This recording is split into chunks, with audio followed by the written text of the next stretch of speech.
हाँ जी, फैसल भाई क्या हाल है? अल्हम्दुलिल्लाह, अल्लाह का शुक्र है। आपका क्या हाल है? बस ठीक-ठाक। ठंड तो नहीं लग रही?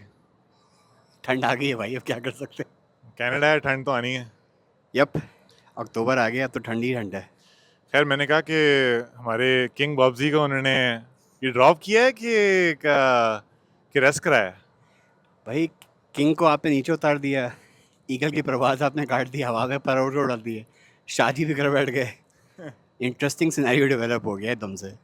तो क्या लगता है आपको कि ये जो डिसीजन थी इनकी यू नो इन खैर पहले तो बाबर पे बात करते हैं कि बाबर को जो रेस्ट कराया ड्रॉप किया उस पर तो आई वोंट आर्ग्यू बट कि द फैक्ट कि he is not going to be playing for the next little while और कामरान गुलाम को उसकी जगह इन्होंने इंडक्ट किया है, इस डिसीजन के बारे में स्पेसिफिकली आपकी क्या राय है? यार, आई थिंक ये होना तो चाहिए था। काफ़ी अरसे से बातचीत चल रही थी कि बाबर को रेस्ट की ज़रूरत है, he needs time away from cricket, लेकिन वो हो नहीं रहा था। मेरे हिसाब से ये करना था ना, तो बांग्लादेश की सीरीज़ से पहले उसको बिठा देना चाहिए था। 1-2 महीने उसको ऑफ दे देते, कहते तुम यार जाके ज़रा help low, may be work with a psychologist, लेकिन तुम्हें ब्रेक की ज़रूरत है। इस तरह सीरीज़ के बीच में अचानक से एकदम से फैसला लेना कि नहीं, अब हम जो आपके बेसिकली स्टॉलवर्ड्स हैं टीम के, उनको आप फारिग कर रहे हो और स्क्वाड से ड्रॉप कर रहे हो। I think that was a little, not only a little bit surprising but a bit abrupt.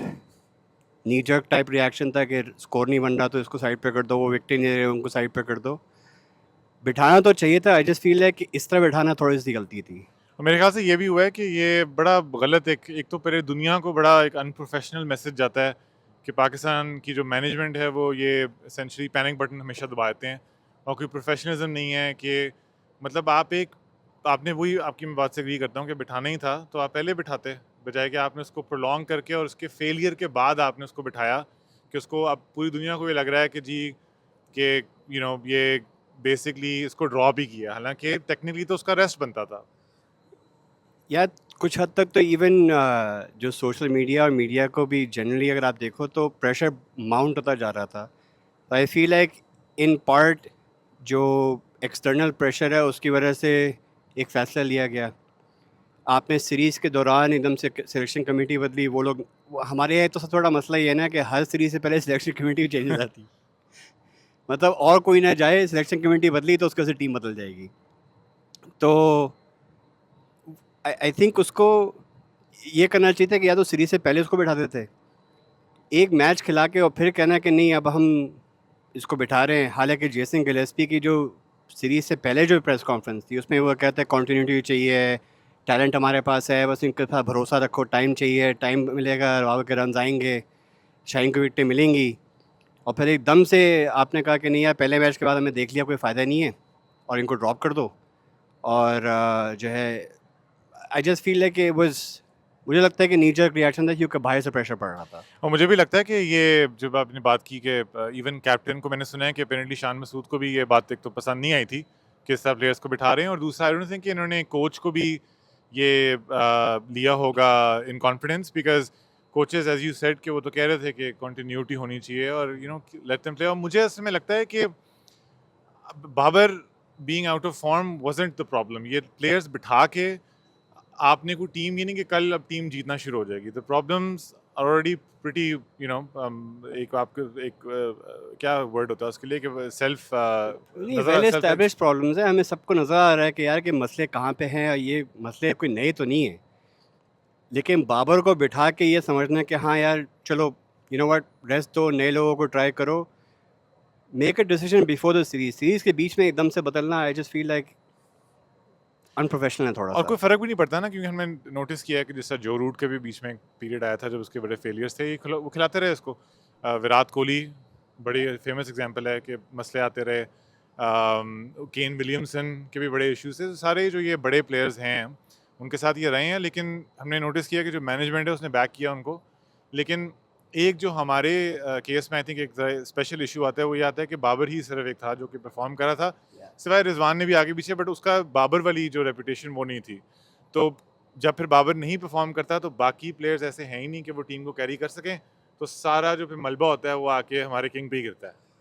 इस तरह की सिचुएशन में तो यार, मतलब वो, अगर आप उसको ब्रेक डाउन करो तो आपने कहा कि यार हमारा मसला है कि टीम जीत नहीं रही, तो जो एक्स कैप्टन है उसको आप ड्रॉप कर दो, which to me is not really going to solve anything. हाँ, अब ये है कि जो जो रिप्लेसमेंट्स आए हैं वो शायद परफॉर्म भी कर जाएँ, और भी हम इस पे बात भी करेंगे कि हमें नज़र भी आ गया कि रन भी बन गए अब। लेकिन बात से वही आ जाती है कि आपका जो एक प्रीमियर प्लेयर है, बजाय इसके कि आप उसको सपोर्ट करो और उसको वो टूल्स दो जिसकी वजह से अगर मेंटल ब्लॉक है तो उसको कैसे वो ओवरकम कर सकता है, उसको सीरीज़ के दौरान बिठा के और फिर कहना है कि हम उसको रेस्ट दे रहे हैं और उसके पीछे और कोई सपोर्ट नहीं है, तो वो उससे कुछ फ़ायदा तो नहीं होने वाला है ना। आई थिंक इन्होंने बस खुशी किया है बेसिकली कि जो अवाम एक गुस्सा हुआ हुआ था, तो उन्होंने कहा बस को ड्रॉप करो और एक बड़ा सा डिसीजन ले लो जो पाकिस्तान, क्योंकि हम तो एज ए नेशन हम अनप्रडिक्टेबिलिटी को तो हम एज अ एम्ब्रेस करते हैं ना, हम कहते हैं कि यही हमारा वो कॉल टू यू नो एक जो है कि हमारा एक corner significant tigers. Corner tigers exactly, ये वो इमरान खान ने ना ये पीटीआई के तो अलग ही मसले हैं बट ये टीम में भी डाल दिए इन्होंने। तो खैर खैर बट ये है कि चलो अगर हम quickly if we sort of talk about ये जो आज पहला दिन था सेकंड टेस्ट का, तो वही हुआ कि एज ऑलवेज आपके पहले दो फुड़क गए, आपके अब्दुल्ला और शान मसूद दोनों चीपली उड़े हैं, वो भी जैक लीड से। लेकिन उसके बाद कमरान गुलाम जो हमारा रिप्लेसमेंट आई है बाबर की, तो उसने ठीक ठाक वेरी ग्रिटी इनिंग्स, बिकॉज उस वक्त ये था कि आप डेब्यू पे हो और आप आए हो 19 for 2 पे और पहला मैच आप बुरी तरह हार गए हुए हो, तो आई थिंक उसने अच्छी रेजिलियंस एक शो की और आके अपने डेब्यू पे 100 करना। क्या ख्याल है, आपने बैटिंग हाईलाइट्स देखी हैं उसकी?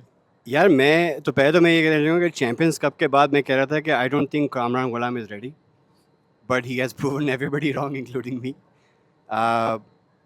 काफ़ी सालों से यार ये लड़का, वो सुनने में आ रहा है कि ये उसमें he is knocking on the door, लेकिन बस वो ये मौका नहीं मिल रहा था। तो कमिंग इन डेब्यू मैच, पहला मैच आप बहुत बुरी तरह से हारे हो, टीम मुसीबत में है, उस तरह जिस तरह वो खेला है ऑलमोस्ट चांसलेस इनिंग्स, लग रहा है बड़ी मैच्योर तरीके से बैटिंग अप्रोच कर रहा है। और सबसे जो बड़ा उसका फ़ायदा मुझे नज़र ये आया है कि उसकी वजह से सैम थोड़ा सेट हो गया, जिसके अंदर वो टेंडेंसी है कि रैश शॉट खेल दो, अच्छा अब मुझे मौका मिल रहा है, मुझे चौका मारना ही मारना है। ही settle down into a good inning, तो आई थिंक गुड एडिशन। लेकिन अब सब बड़ा सवाल ये है कि अब इसने आके 100 मार दिए, बाबर को आपने बिठा दिया, सीरीज़ ख़त्म तक तो बाबर नहीं खेलेगा, लेकिन उसके बाद आ रही है सीरीज़ ऑस्ट्रेलिया के खिलाफ, जहाँ तक मेरा ख्याल है। तो अब आप इसको कहाँ खिलाओगे? नहीं, उसमें तो फिर ये भी आता है ना कि अब Pakistan, we seen back in the day, क्यों नहीं प्लेयर्स जो होते हैं वो इवन रेस्ट भी नहीं लेते, क्योंकि उनको यही डर होता है कि भाई हम बैठे तो किसी और ने आना है, उसने एक दो स्कोर कर दिया तो हम तो फिर परमानेंटली बाहर हो जाएंगे, और फिर बाबर का भी वही हाल होगा जो उमर अकमल का हुआ। हालांकि Umar Akmal was a little bit different, but नहीं, उसमें इंटरेस्टिंग क्वेश्चन है बिकॉज अब ऑस्ट्रेलिया में बैटिंग करना और पाकिस्तान में बैटिंग करना you know two different things. और यू नो बाबर का अगर अब बहुत डिपेंड करता है बाबर के ऊपर कि वो इस टाइम को कैसे यूटिलाइज करता है जो उसको ब्रेक मिल रही है, क्योंकि यही उसका एक अगर उसका करियर होना था ना कि हम कह सकते थे कि you know like 10 years from now अगर हम उसका रिकॉर्ड देखते और हम कहते हैं कि हाँ, he is one of the Pakistan greats, तो आई थिंक वो अगर पहले एक बड़ी चांसलेस सा वो करियर होना था, तो अब वो थोड़ा सा उसका ना एक उसमें लड़खड़ा गया वो थोड़ा उसका करियर। अब आई थिंक ये बड़ा एक उसके लिए फॉर्मेटिव टाइम होगा, इसलिए हमें पता चलेगा कि does Babar eventually become the great that we think he is,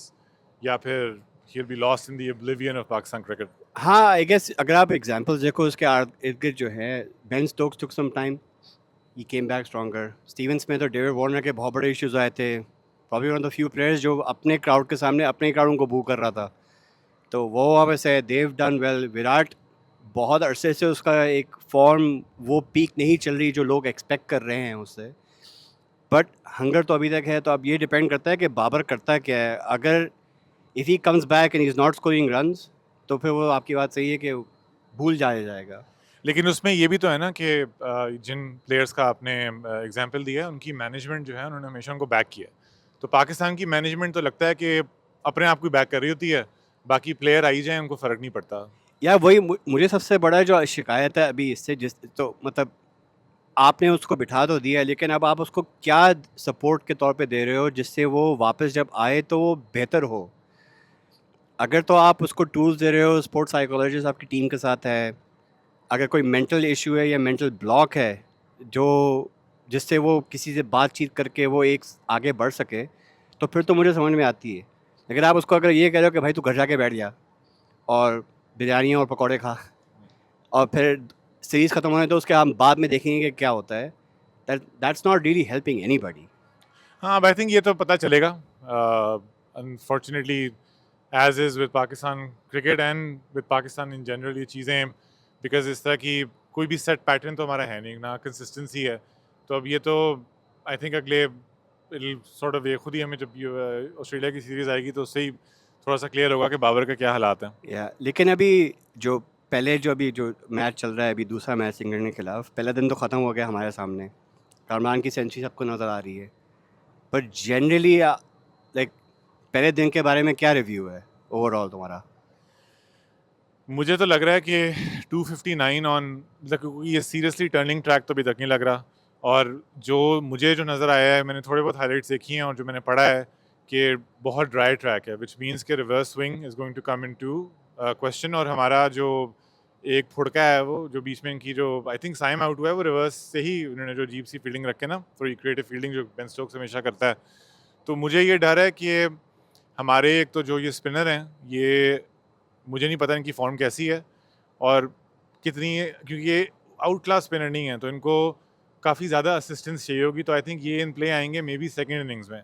तो पहली इनिंग्स में मुझे लगता है कि वही हमें अब इशू होना है कि आपने 2 पेसर बिठा दिए हैं। हमारा बस क्या नाम, आमिर जमाल है। तो अब अगर वो ये रिवर्स स्विंग को थोड़ा बहुत यूज़ कर लेगा तो कर लेगा, लेकिन मुझे लग रहा है कि वही डेफिसिट होना है, क्योंकि इंग्लैंड ने जब आके बैटिंग करनी है तो उनको इतना ना तो पेस है किसी के पास, कोई ज़्यादा मसला नहीं होना, मुझे जो लग रहा है। या मेरा भी कोई ऐसे ही रीड है यार, क्योंकि मुझे लग रहा है कि ये इन्होंने 4 स्पिनर खिला के कुछ हद तक थोड़ी सी they miss the trick, because England की जो बैटिंग है सबसे बड़ा मसला है ज़्यादातर बॉलिंग अटैक्स का, है कि वो क्रीज में खड़े होकर खेलेंगे नहीं। अब वो स्वीप शॉट्स भी हैं, रिवर्स स्वीप भी है, they will always dance down the track and try and hit you over your head. तो अगर तो आपने पहली इनिंग में 500 नहीं बनाए और अगर उनको 1.5 से 2 दिन मिल गए, तो ये वही वाली हालात क्रिएट हो जाएंगे कि भाई अब आप 200-250 चेज़ कर रहे हो डेफिसिट उठाने के लिए, और जब तीसरे और चौथे दिन पे जब उनके स्पिनर आएंगे और अगर आपकी बैटिंग उससे एग्रेसिव नहीं है कि भाई स्पिनर को टेक ऑन करो, तो आप फिर फंस जाओगे। वही हाल होगा जो पहले वाले में हुआ था कि हमारी उनकी लास्ट बैटिंग आनी नहीं है, इन्होंने खुद ही पहले ही बैटिंग कहना है कि हम ही आपको फारिग करवाते हैं। बट मुझे ये भी है कि एसेंशली हम अब ये सलमान आगा भी बात, अली आगा पे आ जाएगी बात कि वो टेल के साथ, क्योंकि अभी कौन है, रिजवान और ये रिजवान आगा खेल रहे हैं रिजवान ना आगा खेले ना, इसके बाद अहमद जमाल है। हाँ, आमिर जमाल कही जा रहा हूँ यार, गालियाँ पड़ेंगी मुझे। लेकिन आमिर जमाल की भी बैटिंग इस तरह की है कि ये अब हम होपफुली देखते हैं क्या करता है, कि he is a genuine allrounder. हाँ, लेकिन अब आपने अपने आप को पहले दिन में सिर्फ 250 करके आपने आपको ऐसी पोजीशन में फंसा लिया है कि इधर you come out tomorrow and you से कि भाई 2 सेशन है हमारे पास, अब मारो कूटो और किसी तरह स्कोर 450 के ऊपर लेके चले जाओ, और फिर आखिरी सेशन को खिलाओ, क्योंकि हमारे पास सारे के सारे स्पिनर हैं। उम्मीद ये होगी कि थोड़ी बहुत बॉल रिवर्स होगी, लेकिन मेन चीज़ ये है कि स्पिन पे आप उनको कितना रोक सकते हो। अगर तो उन्होंने आके स्कोर करना शुरू कर दिया तेज़, तो फिर बात वहीं आ जाएगी यार कि अब आप आखिरी बैटिंग कर रहे हो और आप चेस डाउन कर रहे हो डेफिसिट। तो मुझे लग रहा है कि इनको एक और पेसर खिला लेना चाहिए था, and I think that's going to be a problem. वही हुआ है ना कि जो नी जर्क हमारे रिएक्शंस होते हैं, ये पिच रीडिंग भी तो मसला है ना। हमें पिच फिर गलत रीड की है, इनको लगा था कि पता नहीं कोई रैंक टर्नर आ गया, कोई रैंक टर्नर नहीं है, मतलब वो बॉल हल्की फुल्की टर्न कर रही है, ग्रिप कर रही है अभी तक। तो ऑब्वियसली ये ग्रिप जो है ये इंक्रीज करेगी through out the match, but generally second third day पे जो मुझे लग रहा है ना, ये होना रिवर्स नहीं आना है इन प्ले, और फोर्थ फिफ्थ पे जाके आपकी स्पिन आएगी इन प्ले। तो इंग्लैंड ने यही करना है, उन्होंने कहना है कि भाई इनको फारिग करो जल्दी, खुद आओ 500-600 मारो, उसके बाद इनको बॉल आउट करो, बैटिंग ही ना करनी पड़े। तो मुझे तो लगता है कि यही रिजल्ट होना है। हाँ, वो हमेशा हम लोग यही करते हैं यार। पहले असल महमूद साहब कह रहे थे कि भाई हमने तो पहले से ये प्लान बनाया हुआ था कि स्पिनिंग पिच चाहिए, और फिर आपने पहले मैच में खा लिया 3 पेसर अब वो ये कह रहे हैं कि ये स्पिनिंग ट्रैक होगा, लेकिन अब मुझे ये लग रहा है कि एक आध पेसर और होता तो बेहतर होता, कि रिवर्स को भी आप यूटिलाइज़ कर सकते हैं। अब आप सारा का सारा वर्कलोड स्पिनर पे डाल रहे हो, तो I don't know, it bad remains to be situation. Scene. लेकिन मुझे लग रहा है कि इन्होंने फिर से थोड़ी गलती कर दी, ये सीन फंस जाएगा दोबारा से। चलें, खैर देखेंगे। आई गेस हम एक मिड मैच रिव्यू भी करेंगे। 1-2 दिन बाद ये देखते हैं क्या हालात बनते हैं। अगर पाकिस्तान फिर से उसी तरह ज़लील होने लगा तो शायद आप हमें देख लो जल्दी वरना शायद 2-3 दिन बाद देखो। तो खैर प्लीज़ लाइक एंड सब्सक्राइब और कमेंट्स में आप हमें अपने थॉट से रूजू फरमाएं। कोई इख्तलाफ हो तो बताएं, हम we are always ready to respond to comments, बस आप कमेंट करो। चलो भाई, खुदा हाफिज़।